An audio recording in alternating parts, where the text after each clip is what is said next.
कुमार साहब झांझरी, जिनकी प्रेरणा हमें सदैव मिलती रहती है, उनका भी हमें बहुत बहुत सहयोग प्रदान हुआ है। तो ये सभी सहयोग प्रदान करने वाले के लिए हम बहुत बहुत यहाँ पर उनका साधुवाद धन्यवाद प्रेषित करते हैं।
धर्म करत संसार सुख, धर्म करत निर्वाण, धर्म पंथ साधे बिना नर तिर्यंच समान। तीर्थंकर मुनि सूरतनाथ भगवान का शासन काल चल रहा था। राम और लक्ष्मण ने इक्ष्वाकु वंश की कीर्ति को अपने संचित पुण्य से सूर्य रश्मि के समान समस्त भारत भूमि पर विस्तारित किया था। वहीं सती सीता ने अपने शील धर्म के संपूर्ण विश्व में महती प्रभावना की। प्रति नारायण दशानन भी अपने पुण्य से वैभव और अक्षय बल का धारी राक्षस वंश का महान राजा हुआ, परंतु बाद में अपने अहंकार के कारण अधोगति को प्राप्त हुआ। यही रावण का जीव भविष्य में 16 कारण भावना को भाकर तीर्थंकर प्रकृति बांध सिद्धत्व को प्राप्त करेंगे। साथ ही सीता और लक्ष्मण भी अपनी आत्मा का कल्याण करेंगे। श्री राम भी इसी भाव से भगवान बनेंगे। आइए आज इन्हीं महापुरुषों के अद्भुत जीवन का महत्वपूर्ण अंश हम यहाँ धर्म से युक्त भाव विभोर दृश्यों के माध्यम से देखते हैं।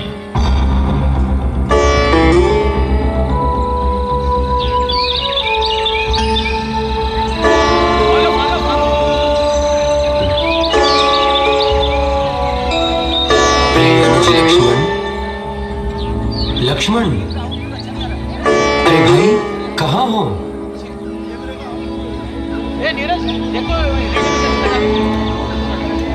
प्रिय अनुज लक्ष्मण, लक्ष्मण, अरे भाई कहाँ हो? भैया, भैया, कहाँ हो लक्ष्मण भैया? शीघ्र लौटा, बहुत हुई लुका छुपी।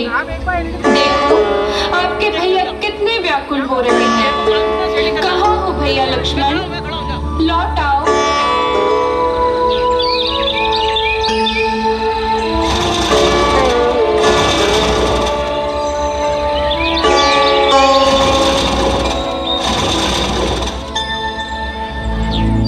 अरे मित्र जटायु, तुम आओ आओ। देखो ना मित्र जटायु, प्रिय अनुज लक्ष्मण बिना कहे भ्रमण को गए थे और अभी तक लौटकर नहीं आए हैं। तुम मेरे प्रिय मित्र हो, जाओ लक्ष्मण को खोज कर ले आओ।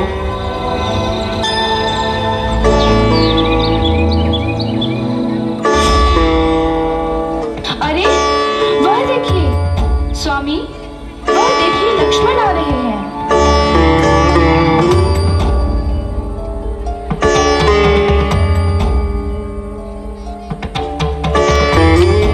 प्रणाम भ्राताश्री, प्रणाम माताश्री। प्रिय लक्ष्मण, तुम बिना बताए कहाँ चले गए थे? और तुम्हारे हाथ में ये खड़ग कैसा है? भैया, जब मैं दंडक वन में भ्रमण कर रहा था तभी मुझे अत्यंत तीव्र और मन को मोहने वाली दिव्य सुगंध का आभास हुआ। थोड़ा आगे बढ़ा तो क्या देखता हूं, ये खड़ग न धरती न आकाश, अधर में ही लटका हुआ था। जैसे ही मैंने इसे छुआ, ये मेरे हाथ में स्थापित हो गया।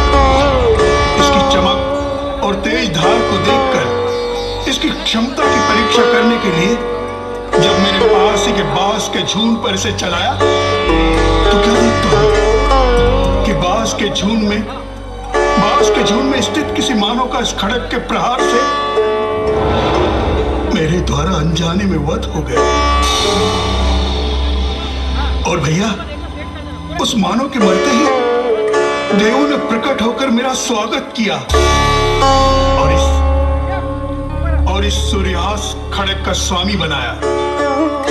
तुम्हारी कथन से तो ऐसा लगता है कि जिस मानव का तुम्हारे द्वारा अनजाने में वध हो गया है वह इस खड़ग सिद्धि के लिए प्रयत्नशील था और उसके मरण के पश्चात इस खड़ग के रक्षक देव ने ऐसा माना कि आपने ही इसे सिद्ध किया है, सो तुम्हें इसका स्वामी बना दिया।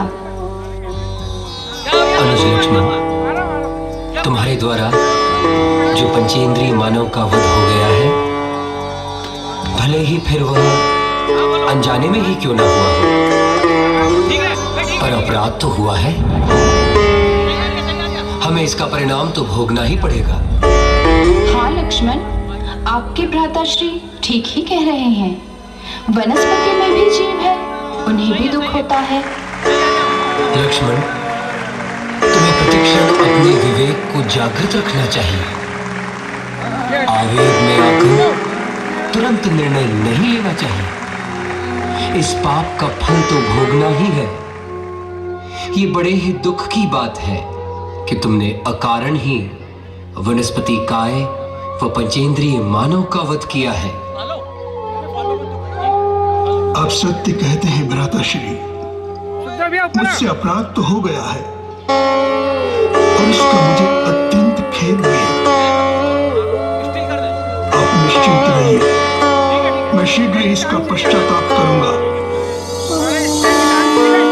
इधर रावण की बहन, खरदूषण की पत्नी और सम्मुख जो लक्ष्मण द्वारा अनजाने में मारा गया था, उसकी मां चंद्रनखा प्रतिदिन की भांति शंभुक की कुशलता जानने आई, परंतु वहां पर सब कुछ अस्त व्यस्त देखकर घबरा गई। अचानक पास में पुत्र शंभुक का शव पड़ा देखकर उसके पैरों तले मानो जमीन ही ना रही हो। पुत्र को मृत देखकर चंद्रनखा विलाप करने लगी और मतिहीन की भांति यहाँ वहां भटकने लगी।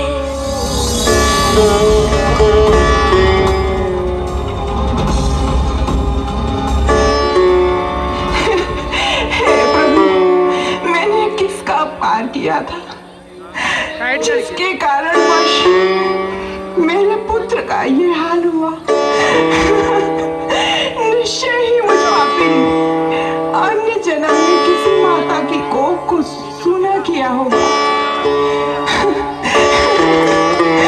इसी के फलस्वरूप आज मेरा पुत्र मरण को प्राप्त हुआ है। हाय मैं क्या करूं, मैं क्या करूं? पुत्र शंभुक ने कभी भी किसी के हृदय को संताप नहीं दिया।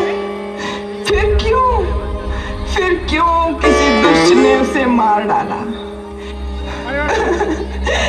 तुम्हारे चंद्र समान मुख को देखकर कठोर से कठोर हृदय भी भीम की तरह तरलता को प्राप्त हो जाता है।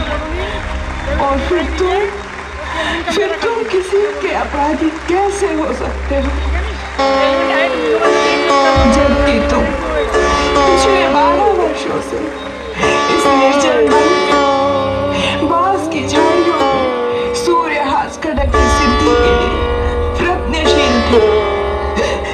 जिसने भी ये कृत्य किया है वह विचारी पापी कहाँ जाएगा? क्या उसे पता नहीं कि तुम महाबली शूरवीर खरदूषण के पुत्र हो, त्रिखंडाधिपति लंकापति रावण की बहन चंद्रनखा के पुत्र हो। अवश्य उसने अपने काल को ललकारा है।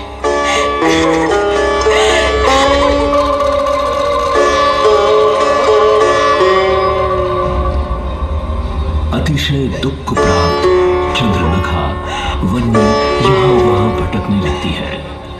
भटकते भटकते उसकी दृष्टि राम लक्ष्मण पर पड़ती है और उन्हें देखते ही चंद्रनखा का हृदय कुशील परिणाम से भर जाता है और उसका क्रोध समाप्त हो जाता है। देखो परिणामों की विचित्रता। कुछ समय पहले चंद्रनखा पुत्र शोक में विलाप करती भटक रही थी, एक ही क्षण पश्चात कुशील परिणामों को प्राप्त हो जाती है।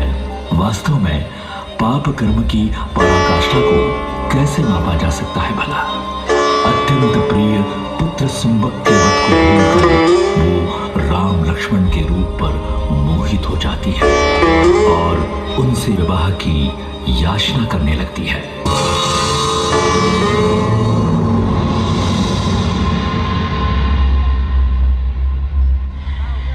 अरे ये इस निर्जन मन में इतने रूपवान पुरुष कौन है? इनका रूप सौंदर्य मेरे चित्त को अत्यंत आकर्षित कर रहा है। इनके मुखमंडल के तेज से मेरा हृदय मोह बंधन को प्राप्त हो गया है। अब इनमें से किसी एक को प्राप्त करके ही मेरे हृदय की अग्नि शांत होगी। ये देखने में तो सामान्य सरलता से मेरे बस में आने वाले नहीं हैं। अतः छल पूर्वक ही इन्हें प्राप्त किया जा सकता है।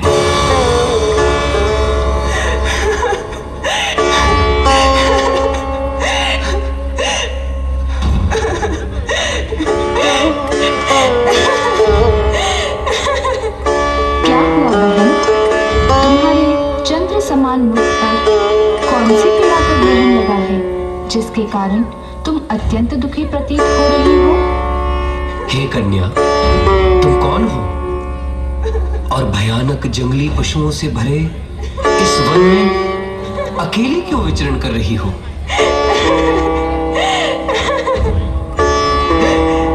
हे पुरुषोत्तम, मैं अति दुखियारी हूँ।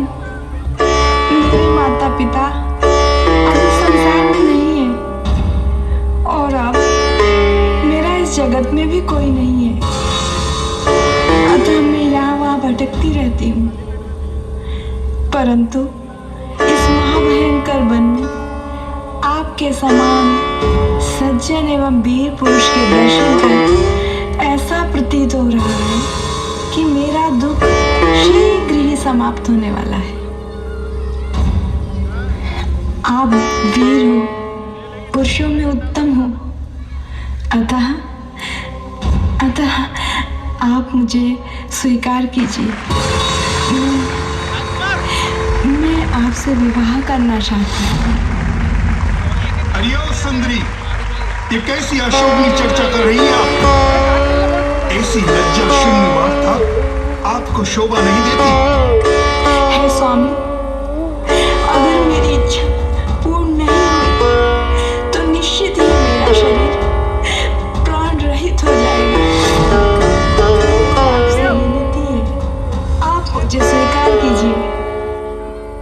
जैसी आपकी इच्छा हो वह आप करें, परंतु आपका अकुलीनतापूर्ण व्यवहार हमारे द्वारा स्वीकार्य नहीं है। कृपया हमें क्षमा करें।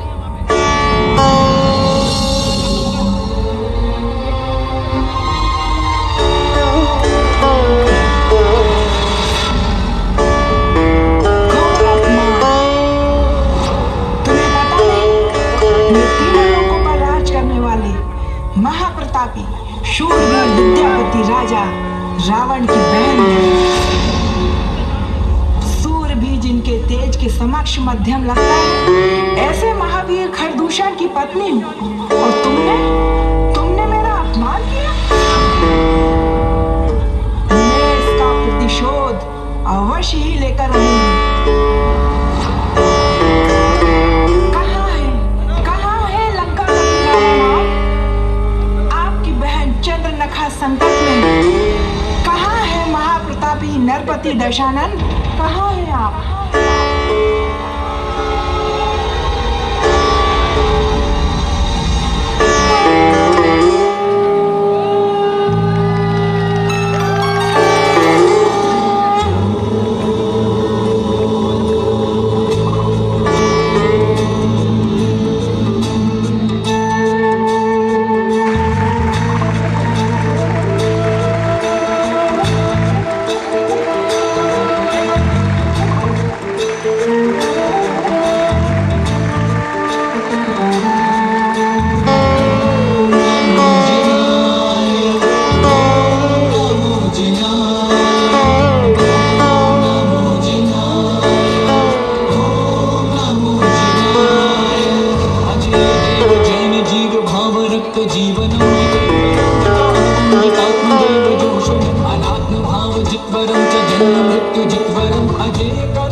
दंडाधिपति महाराजा रावण की जय हो।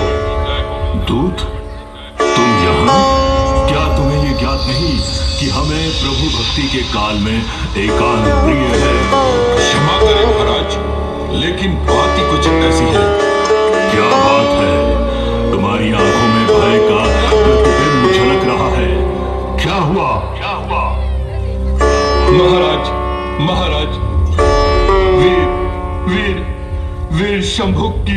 वीर शंभुक की हत्या। क्या? हमारी प्रिय बहन चंद्रनखा और खरभूषण के पुत्र शंभु की हत्या? जी महाराज। किसने दुस्साहस किया है? कौन है जो मेरे भयंकर क्रोध की अग्नि में शिवजी के समान भस्म होना चाहता है? कौन है जिसे अपने प्राणों से मोह नहीं रहा? शीघ्र ही विस्तार से बताओ। महाराज, परमवीर शंभु वन में सूर्यहास खड़ग की सिद्धि हेतु ध्यान में मग्न थे और उन्होंने खड़ग रत्न की सिद्धि भी प्राप्त कर ली थी। प्रतिदिन की भांति देवी चंद्रनखा अपने पुत्र के समीप वन में गई तो उन्होंने वहां शंभु का सर धड़ से अलग पाया। तुरंत ही उन्होंने राजा खरदूषण के पास आकर सारा वृतांत बताया। सुना है महाराज, वन में कोई भूमि गोचरी वनवासी राम और लक्ष्मण ने यह सब किया है। महाराज, राजा खरदूषण तो वन की ओर प्रस्थान कर गए हैं। हमें भी शीघ्र ही उनकी सहायता हेतु निकलना चाहिए। महाराज, शीघ्र ही हमारे प्रस्थान की व्यवस्था की जाए। हम अभी ही प्रस्थान करेंगे। जो आज्ञा महाराज, जो आज्ञा।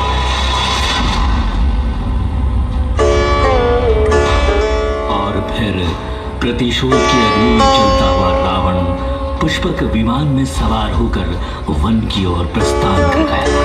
परंतु मार्ग में ही सीता को देखकर रावण उस पर मोहित हो गया।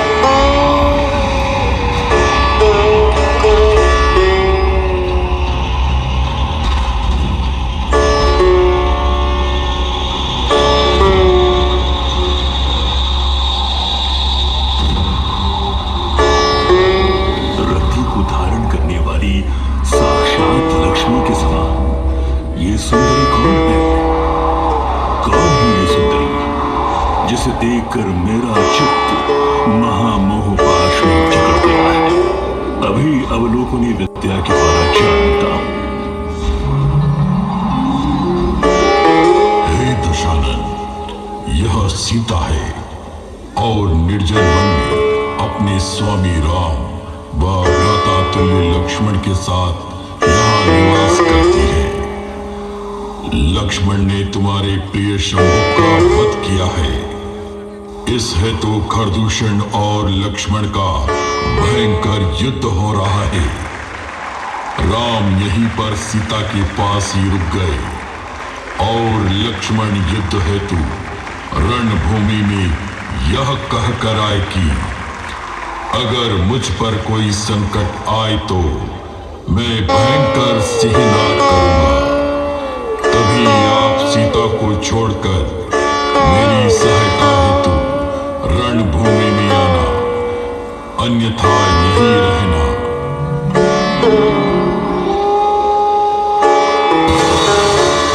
अच्छा, तो ये बात है।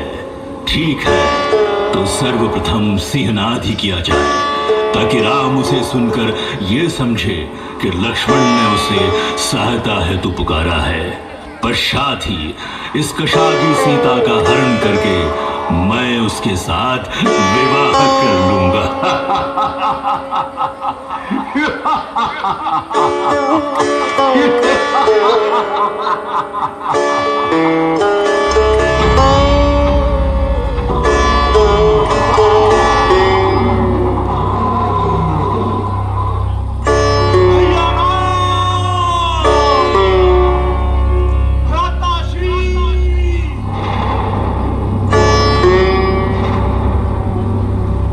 जानकी, लगता है अनुज लक्ष्मण निश्चित ही किसी संकट में है।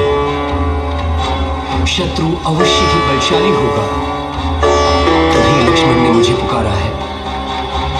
हे जानकी, मुझे शीघ्र ही उसकी सहायता हेतु प्रस्थान करना होगा। हे भद्र, लक्ष्मण को मेरी आवश्यकता है, तब तक तुम सीता का ध्यान रखना। कोई भी विपदा आने पर प्रयत्नपूर्वक सीता की रक्षा करना। जानकी, मैं क्षण भर में पुनः आता हूं, तुम भयमुक्त रहना।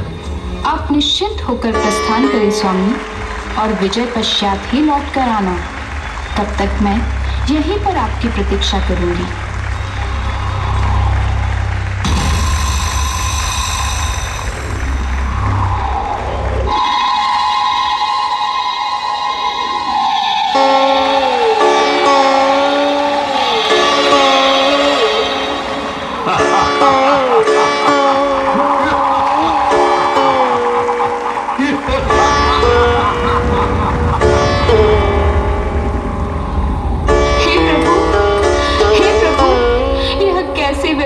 पड़ी है मुझ पर।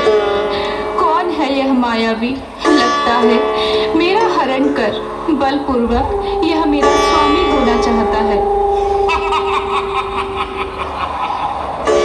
मैं रावण हूँ, रावण।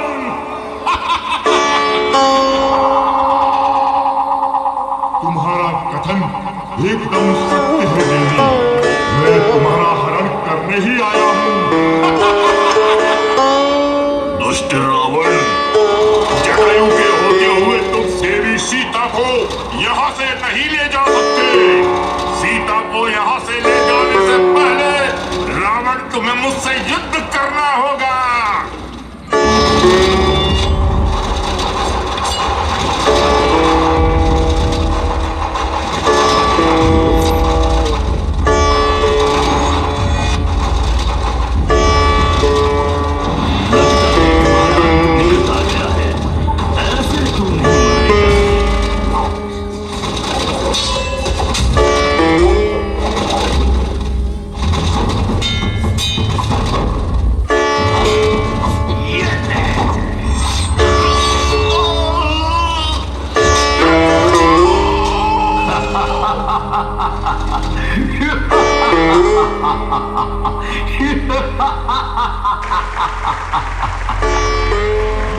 हे विद्यापति, आप बलशाली हैं। कृपा कर आप मेरी प्राप्ति का विचार यहीं त्याग दें। मेरे स्वामी श्री राम हैं। मैं उनके वियोग में मृत्यु को प्राप्त हो जाऊंगी। रति संबंधी राग से तुम्हारा चित्त विमूढ़ हो रहा है। क्या तुम्हें मेरा मुरझाया मुख दिखाई नहीं दे रहा, जो तुम्हारे इस दुराचारी इच्छा का तिरस्कार कर रहा है? मेरा हरण तुम्हारे लिए कार्यकारी नहीं होगा। मुझे छोड़ दो मुझे। स्त्री के मन में मेरे प्रति कोई अनुराग नहीं दिखाई पड़ता है। इसके स्वामी राम में इसके प्राण आसक्त है और राम के विरह से आकुलित हो रही है। क्या सीता को यहीं पर छोड़ दूं या इसकी हत्या कर दूं? कुछ समझ नहीं आ रहा है। मैं क्या करूं?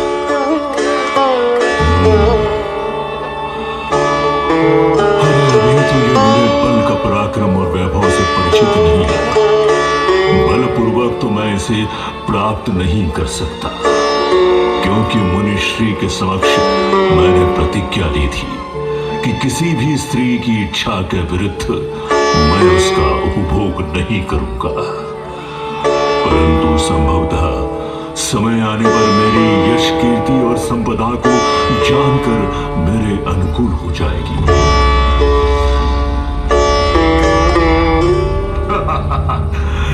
सुंदरी, क्या रखा है इस निर्जन वन में और वनवासी राम में? मेरे साथ शांत भाव से चलो। मैं तुम्हारा परिचय अपार वैभव से कराऊंगा। तुम्हें अपनी पटरानी बनाऊंगा, पटरानी। दुष्ट, लगता है तुझे तेरे प्राणों से तनिक भी मोह नहीं है। क्या तुम्हारे हृदय में धर्म का कोई स्थान नहीं है? अपने वैभव और बल का अहंकार मत कर, क्योंकि तेरे अहंकार को मेरे स्वामी श्री राम और अनुज लक्ष्मण एक क्षण में धूल में मिला देंगे। क्योंकि अहंकार का जब मस्तिष्क पर चढ़ता है तो यह मानना कि बड़े से बड़ा शूरवीर स्वयं मृत्यु कुंड की आहुति बन जाता है। तेरी यह दुष्ट चेष्टा पाप रूप है, आयु को कम करने वाली है, तेरी अपकीर्ति का कारण बनेगी। जो होगा देखा जाएगा।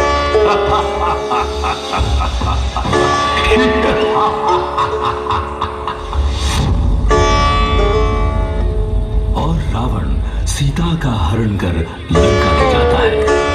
इधर राम अपने अनुज लक्ष्मण के पास जाते हैं तो उन्हें ज्ञात होता है कि लक्ष्मण ने तो उन्हें पुकारा ही नहीं। तभी सीता पर संकट आया जानकर पुनः सीता के पास लौटते हैं, परंतु सीता को वहां नहीं पाकर राम भयंकर विलाप में डूब जाते हैं।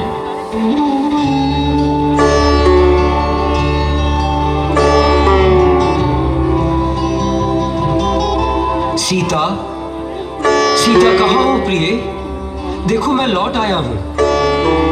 रणभूमि में लक्ष्मण भी शत्रुओं पर विजय प्राप्त करके शीघ्र ही लौट आएंगे। मैं अभी अनुज की कुशलता जानकर उनसे मिलकर आपके पास पुनः लौट आया हूं। हे देवी सीते, तुम कहां चली गई हो? देखो मुझसे इस प्रकार परिहास ना करो। देवी सीते, तुम जानती हो ना मुझसे तुम्हारा वियोग सहन नहीं होता। तुम आती हो या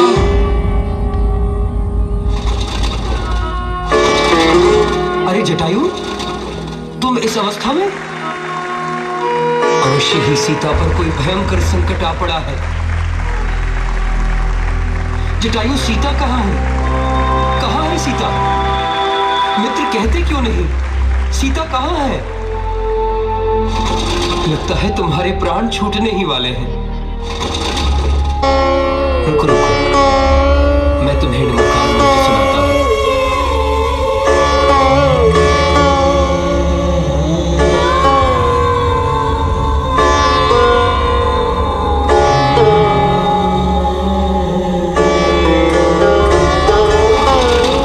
जटायु, अब इस भयंकर निर्जन वन में कौन है जो मुझे मेरी सीता के पास ले जाएगा? लगता है कोई दुष्ट मेरी सीता का हरण करके ले गया है, या भयानक क्रूर सिंह ने उसका भक्षण तो नहीं कर लिया? सीता, हे वृक्ष, आप सब तो यहीं स्थित थे।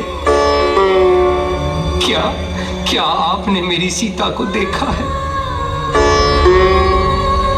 उसके नेत्र कमल दल के समान है और उसका मुख चंपा के फूल के समान कांतिमय है।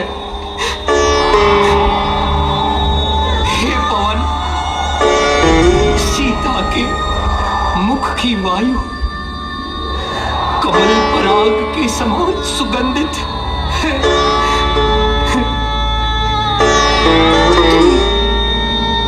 तुम क्यों नहीं वो सुगंधित वायु अपने प्रवाह वेग के साथ लेकर आती हो,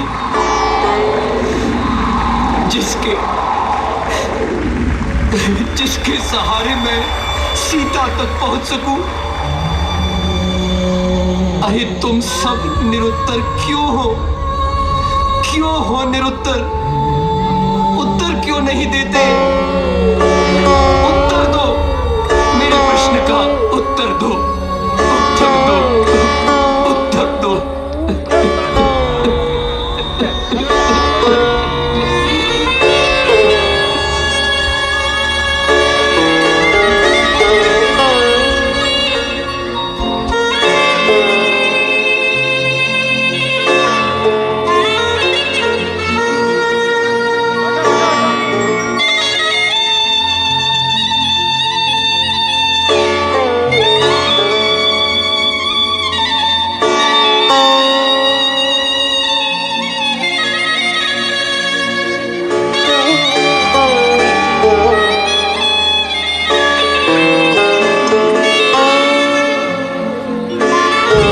श्री राम, देखिए, मैं शत्रु का अंत कर विजय श्री को प्राप्त हुआ हूं। माता सीता, तनिक कुटिया से बाहर आइए। देखिए, मैं विजय श्री को प्राप्त हुआ हूं। भ्राताश्री, माता सीता कहाँ है? आप इतने चिंतित क्यों दिखाई दे रहे हैं? क्या वेदना है भ्राताश्री, मुझे बताइए। बोलिए, बोलिए भ्राताश्री। आपके मस्तिष्क की रेखाएं बता रही है कि अवश्य कोई अप्रिय घटना घटी है। क्या हुआ भ्राताश्री, मुझे बताइए, शीघ्र बताइए। कहां है माता सीता? कहां है माता सीता?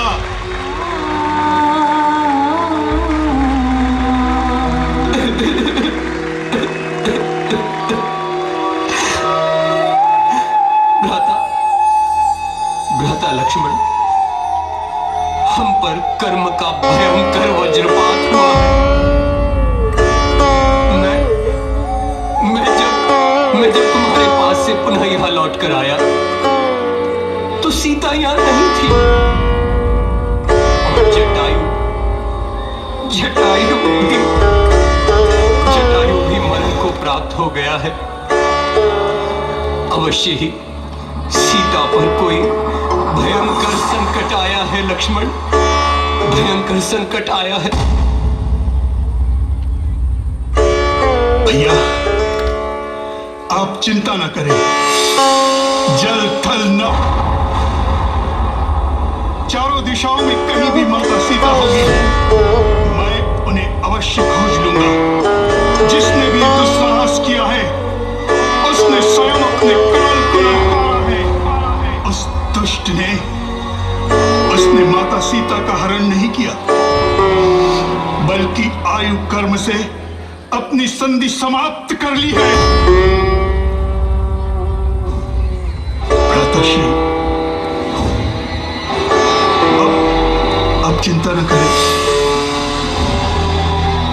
हमारे साथ चंद्रोदय के पुत्र विद्याधर राजा विराधित भी है। इन्होंने ही खरदूषण पर विजय प्राप्ति में हमारी बड़ी सहायता की थी। बंधु, आप चिंता मुक्त हो जाइए, क्योंकि संसार कर्मों के अधीन। हे महामानव श्री राम, आप अपने चित्त में उत्पन्न कौतूहल को ठहराव प्रदान करें। हे विद्याधरों, आज हमारे मित्र संकट में हैं, तथा आप सभी विभक्त होकर माता सीता की खोज में अभी इसी काल प्रस्थान करें। जो आज्ञा महाराज। इधर राम और लक्ष्मण सीता के वियोग में विलाप कर रहे थे, और उधर किष्किंधा नगरी के राजा सुग्रीव भी कुछ इसी प्रकार वियोग से युक्त जीवन व्यतीत कर रहे थे। और तभी उन्हें ज्ञात होता है कि लक्ष्मण ने खरदूषण का वध किया है। तो लक्ष्मण और राम को परम प्रतापी वीर पुरुष जानकर स्वयं पर आए संकट को हरने हेतु खोजते हुए सुग्रीव राम लक्ष्मण के पास आते हैं। क्षमा करें मित्र, हम अभी तक माता सीता की खोज करने में असमर्थ रहे हैं। मान्यवर, आपने अपनी संपूर्ण शक्ति लगाकर सीता की खोज का प्रयत्न किया, परंतु लगता है मेरा भाग्य ही मुझसे रूठ गया। निश्चय ही आज जो स्थिति मेरे समक्ष उपस्थित है वह मेरे पूर्व उपार्जित कर्मों का ही फल है। अब आप विषाक्त हो जाइए। शीघ्र ही निष्पाप शरीर की धारा आपकी मन प्रिय जानकी और आपका मिलन होने ही वाला है, क्योंकि इस कार्य में मैं स्वयं सुग्रीव आपकी सहायता को उपस्थित हूं।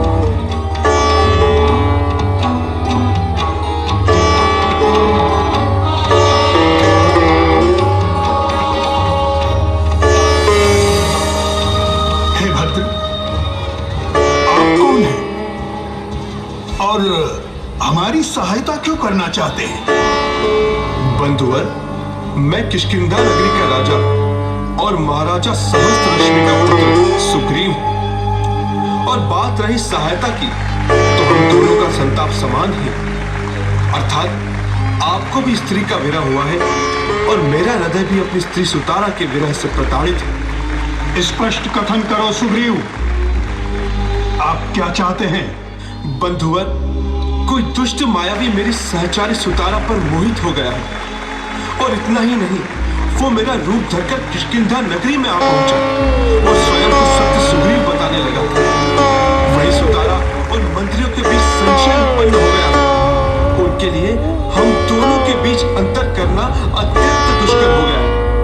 अतः राज्य हित में दोनों सुग्रीव को महल की सीमा से दूर रहने का आदेश दिया गया, और मैं अपनी प्रिय भार्या सुतारा के वियोग में यहाँ वहां भटक रहा हूं। अब आप भी मेरी व्यथा को समझ सकते हैं। हे राघव, आप इस विकट परिस्थिति से मुझे मुक्त कराइए। मैं मात्र 8 दिवस में ही माता सीता को खोज निकालूंगा, क्योंकि मेरे पास किष्किंधा राज्य की सेना है और चरम शरीरी महावीर प्रतापी हनुमान हमारे संबंधी हैं। मैं सहज ही आपकी सहायता को तैयार रहूंगी। सुग्रीव, आपका दुख तो मेरे दुख से भी कहीं अधिक है, क्योंकि तुम्हारा शत्रु तो तुम्हारे समक्ष ही है और तुम्हें बाधित कर रहा है, जबकि अभी तक हमें अपने शत्रु का ही पता नहीं है। घबराओ नहीं मित्र, हम आपकी सहायता अवश्य करेंगे, और मुझे विश्वास है कि पश्चात ही आप और हनुमान मेरी प्रेमाधिका गुणों से परिपूर्ण सीता को खोजने में अवश्य ही समर्थ होंगे। हाँ, अवश्य मित्र। हनुमान परम प्रतापी, वीर और धर्मप्रिय।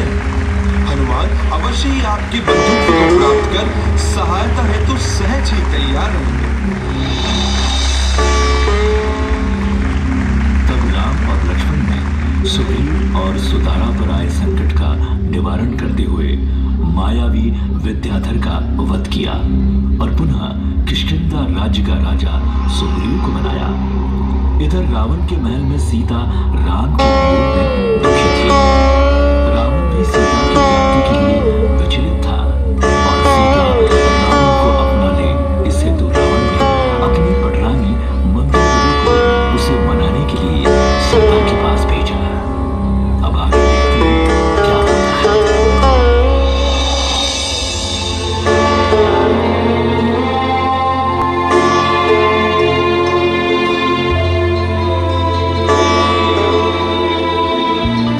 हे स्वामी श्री राम, आप कहाँ हैं? आपके बिना मैं प्राण रहित देह की भांति हाड़ मांस की पुतली मात्र हूँ। वास्तव में हम सभी पूर्व में दुष्कर्म का बंधन सहज ही हंस हंस कर करते हैं, परंतु उनके उदय काल में भयंकर रुदन कर बिलख बिलख कर सहना पड़ेंगे। यह हम क्यों भूल जाते हैं? हे सुमुखी, भद्र परिणामी सीता उठो। मैं दशानन की पटरानी मंदोदरी हूँ। अरे, तुम क्यों दुख से भागीदारी रखना चाहती हो? प्रसन्न हो जाओ, क्योंकि भाग्य तो तुम्हारे द्वार पर स्वतः ही चलकर आया है। जिस दशानन को प्राप्त करने के लिए देवांगनाओं के स्वरूप सर्वांग सुंदर स्त्रियां सदैव उद्विग्न रहती हो, तीनों खंडों के महाराजाओं के शीश रावण के चरणों में सदैव नतमस्तक रहते हो, और जिसकी छोटी सी हुंकार भी भयंकर से भयंकर हजारों सिंह की गर्जना के समान भीषण है, ऐसे महाप्रतापी दशानन स्वयं तुम्हारे समक्ष याचना कर रहे हैं और तुम उनकी याचना को अस्वीकार कर रही हो। ऐसा करने से मात्र तुम्हारी मूर्खता ही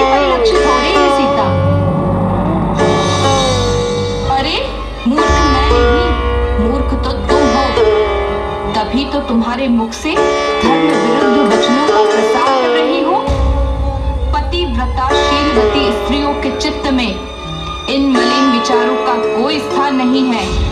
मेरे स्वामी केवल श्री राम है, श्री राम के सिवाय कोई नहीं। हे नारी श्रेष्ठ सीता, मेरी इस अकुलीनता के लिए क्षमा करें। मैंने जो भी तुमसे निवेदन किया था मात्र तुम्हारी ही कुशलता के लिए किया था, परंतु तुम्हारे उच्च विचार और शील के समक्ष मैं नतमस्तक हूँ। तुम कोई साधारण कुल की नहीं हो, यह तो तुम्हारे विचार ही दर्शाते हैं, परंतु तुम उस निर्जन वन में अकेली क्या कर रही थी? तुम्हारी सही पहचान क्या है?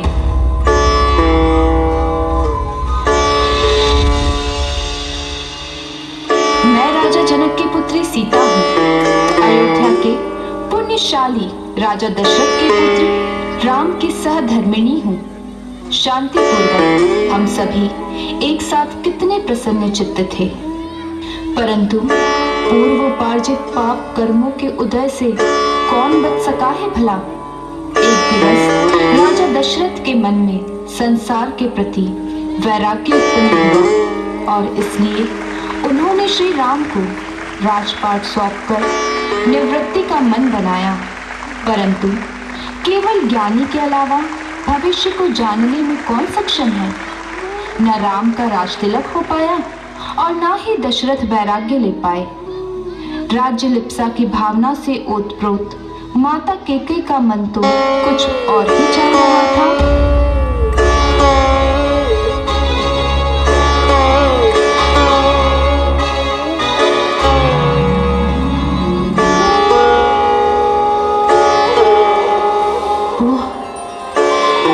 यह अचानक महाराज को क्या हो गया है? उनके चरण वैराग्य पथ की ओर आरूढ़ हो रहे हैं और उधर प्रिय पुत्र भरत भी तपोवन की ओर मुख करके दीक्षा धारण हेतु तैयार है। अरे, इस तरह तो मैं भर्ता रहित और पुत्र विहीन हो जाऊंगी।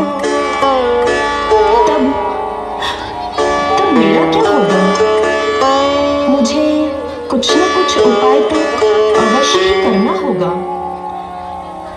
जिससे महाराज दशरथ और पुत्र भरत दोनों का हृदय परिवर्तन हो जाए।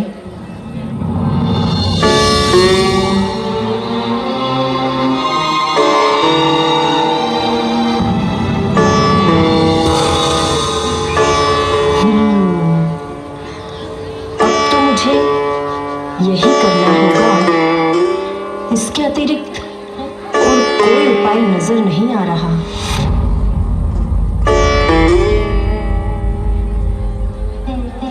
देवी केकई, क्या हुआ? आपने हमें इस समय क्यों स्मरण किया? आप कुछ व्याकुल भी प्रतीत हो रही हैं। क्या बात है? हे नाथ, हमसे ऐसा कौन सा अपराध हुआ है जो आपने अपने हृदय को इतना कठोर कर लिया है? बताइए स्वामी, क्यों आप मुझे और अपने पुत्रों को व समस्त प्रजाजन को अनाथवत त्याग कर वैराग्य धारण करना चाहते हैं? आप कैसे इसे धारण कर पाएंगे? मुझसे कोई अपराध हुआ हो तो क्षमा करें, परंतु वैराग्य का विचार त्याग दीजिए स्वामी।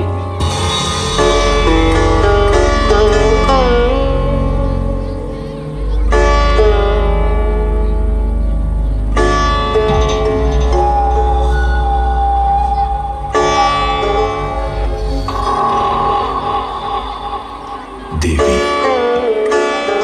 अपराधी तो हम सभी हैं जो अभी तक अज्ञानी की भांति राग द्वेष कर स्वच्छंद भव भ्रमण में ही आनंदित हो रहे हैं। इंद्रिय सुख में ही सदैव रमण कर रहे हैं। अब तो अब तो निरपराधी होने का अवसर आया है देवी। भेद विज्ञान का बल पाकर अब तो आत्म कल्याण ही लक्ष्य है।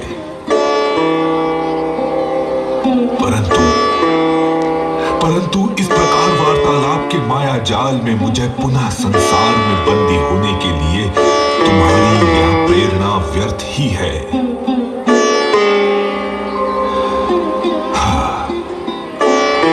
अतः है देवी, शीघ्र अपनी भावनाओं को शब्द रूप अभिव्यक्त कर मुझे मुक्त करो। कहो, क्या कहना चाहती हो? नाथ, आपको तो ज्ञात ही होगा कि पूर्व में मैंने भयंकर युद्ध में आपकी सारथी बन सहायता की थी। बदले में आपने भी मुझे वचन दिया था कि जो मैं चाहूंगी वह मुझे प्राप्त होगा। आज भी मेरा वह वचन आपके पास सुरक्षित है और आज उसी वचन के बदले मैं आपसे कुछ चाहती हूँ।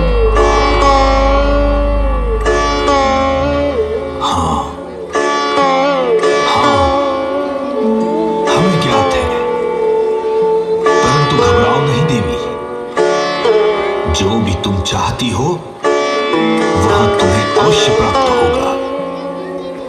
आज तुम्हारे वर की पूर्ति कर हम भी ऋण मुक्त हो जाएंगे।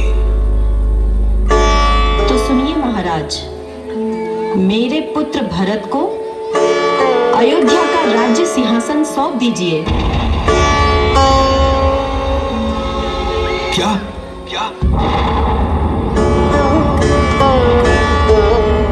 देवी, ये क्या कह रही हो? महाराज, मैंने तो केवल अपना वचन मांगा है। अगर आप इसे प्रदान करने में असमर्थ हैं, तो कोई बात नहीं। अगर मैं इसकी इच्छा अनुरूप वर नहीं देता हूं, तो संसार के अवलंबन से उन्मुक्त होकर भरत दीक्षा ले लेगा और कैकेयी पुत्र वियोग में प्राण त्याग देगी और वचन पूर्ति के अभाव में मेरी अपकीर्ति संसार में सर्वत्र फैल जाएगी।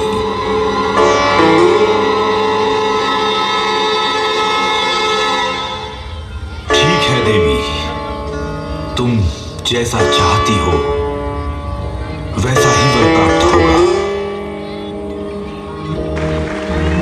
हम वचन देते हैं।